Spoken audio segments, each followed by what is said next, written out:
Why do you tolerate things that clearly hurt you? Why do you stay in friendships that diminish you, in relationships that drain you, in environments where you have to hide who you are to be accepted? Why do you allow yourself to be interrupted, ignored, overwhelmed, wronged, without reacting? The answer lies not only in your upbringing, traumas, or circumstances. The answer is in your shadow. Carl Jung defined the shadow as everything you have repressed within yourself, emotions, impulses, traits, desires, because you learned they were wrong, ugly, or unacceptable. The child who was reprimanded for saying no learned to be submissive. The one who was punished for expressing anger learned to smile while swallowing their tears. The one who was ignored when they needed attention learned to become invisible so as not to disturb.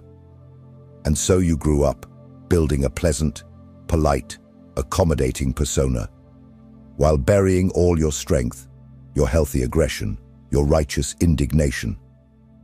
But what is buried does not disappear. On the contrary, it gains strength in the underground of the soul. Your shadow, silent, remains alive, and it is the one who sabotages you when you need to assert yourself. It is the one who whispers, "Better not," every time you try to take a stand. It is the one who paralyzes you when you feel like saying, "Enough." Think about it. How many times did you want to speak but stayed silent? How many times did you swallow your pride to maintain a peace that was never yours? How many times did you let someone cross your boundaries and then felt used, dirty, small? You tolerate the intolerable because you are not aware of what you have lost within yourself, because you are afraid to access parts of yourself that you learned to hate, your firmness, your anger, your desire to protect yourself. You still believe that to be loved, you need to be passive, that to maintain relationships, you need to erase yourself. But that is a lie. It is just an old conditioning running like outdated software in the back of your mind. And as long as you do not face this, you will continue living the same story in different scenarios. New friends, same feeling of contempt. New job, same sensation of being exploited. New relationship, same wound of invisibility. Want a practical example? Think of that time you did a huge favor for someone, hoping, deep down, that it would generate recognition. But all you received was ingratitude or worse, demands. And you stayed silent, brooding inside, feeling used. Or that situation where someone disrespected you publicly, maybe a boss, a friend, a partner, and you swallowed hard, telling yourself it wasn't worth fighting. This kind of silence is not wisdom. It is submission disguised as maturity, and it comes straight from the shadow. Jung said that what you do not accept in yourself controls you. Your repressed anger turns into passivity. Your buried firmness turns into fear. Your ignored voice turns into anxiety. You become a prisoner of your own denial. And as long as you keep fleeing from these parts of yourself, you will live at the mercy of others, hoping that someone, someday, will treat you the way you do not allow yourself to be treated. But there is a way out, and it involves an act of courage, integrating the shadow, rescuing what you learned to repress, not to become someone cruel or indifferent, but to finally be whole. And that is exactly what we will talk about in the next part. Because before demanding respect, you will need to reclaim something much more important, your inner power. And it is where you least like to look.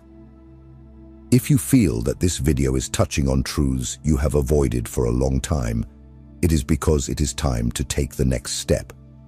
And to help you with that, I created a direct, deep, and transformative ebook called Beyond the Shadow, where I delve into Carl Jung's concepts and show, in a practical way, how to confront your shadow, reclaim your inner strength, and break the cycle of submission that binds you. The link is in the pinned comment. Respect is not something you demand from others. It is something you build internally, day by day, with concrete actions. If you want to stop being treated as disposable, you need to start acting like someone who has value. And this doesn't happen by magic. It happens with practice, constant, conscious, and intentional. Here are 5 practical tools you can start applying today to regain the respect you lost, for yourself and for others. 1. Use discomfort as a compass. Every time something bothers you, stop. Don't rationalize. Don't make excuses for the other person's behavior. Ask yourself, if I deeply respected myself, what would I do now? Perhaps the answer is to leave the conversation, set a boundary, not respond to a message, or decline an invitation. Follow that answer. Discomfort is your body trying to alert you that you are betraying yourself again. 2. Stop justifying everything. You don't need to give 3 paragraphs of explanation for every no you say. When you justify yourself too much, you communicate that you feel guilty, that you are insecure about your decision. Respect starts with firmness. Learn to say, I can't. It won't work today.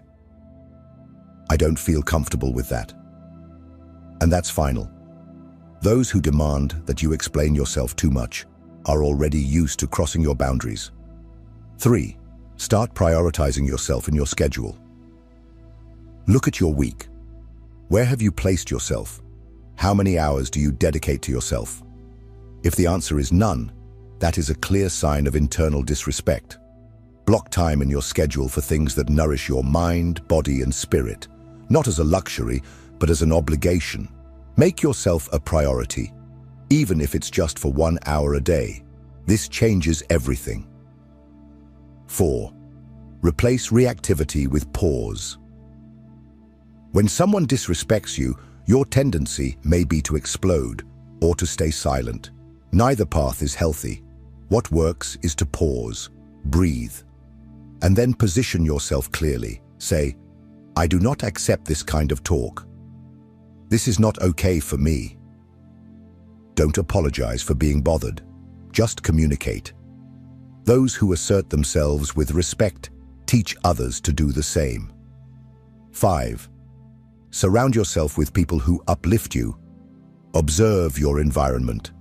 Does it value you or consume you? Are you surrounded by people who recognize who you are, or who only seek you out when they need something? The respect you want also starts with where you place yourself. Learn to distance yourself quietly. Those who want you close will notice. Those who don't notice have never truly seen you. These practices are not difficult. What makes them difficult is the emotional pattern you have created over the years. Pleasing to be accepted, yielding to be loved, staying silent to keep the peace. Breaking this requires repetition, firmness, and patience. But the more you respect yourself in small things, the more it becomes impossible to be disrespected in big things. And there is one essential point we need to face.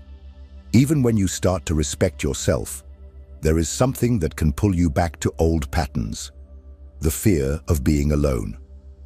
Emotional dependency is the last shackle that prevents you from living authentically.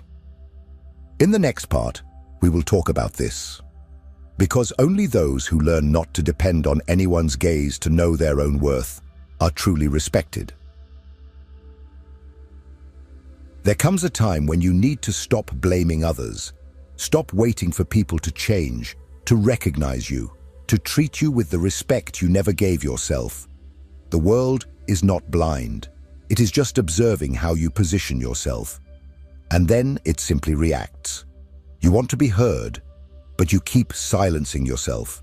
You want to be valued, but you accept any crumbs. You want to be prioritized, but you continue to put yourself last. And then you wonder why no one sees you. The answer is harsh, but it needs to be said. Because you hide. Carl Jung said, until you make the unconscious conscious, it will direct your life, and you will call it fate.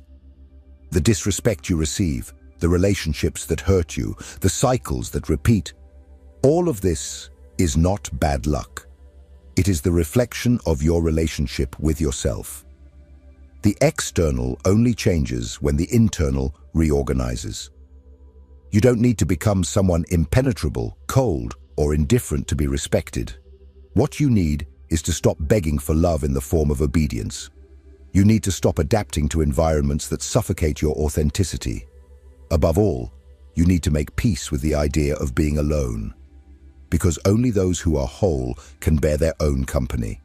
And only those who can bear their own company can truly choose who they want to be with. Everything else is dependence disguised as affection. From now on, every time someone crosses a boundary of yours, you have two options. Either you stay silent and reinforce the pattern, or you take a stand and rewrite your story. And you don't need to be aggressive to do this. You just need to be true to yourself. Because when you respect yourself, your energy changes, your posture changes, your gaze changes, and the world notices. Respect starts from within. And when that happens, you no longer need to ask. It becomes inevitable. If this video confronted you, made you think, touched a part of you that you usually avoid, then comment here, "I choose to respect myself." This can be your first public gesture of commitment to yourself. And if you want to continue on this path of transformation, watch the next video. It is just as important as this one. Go deep. You deserve to reconnect with yourself.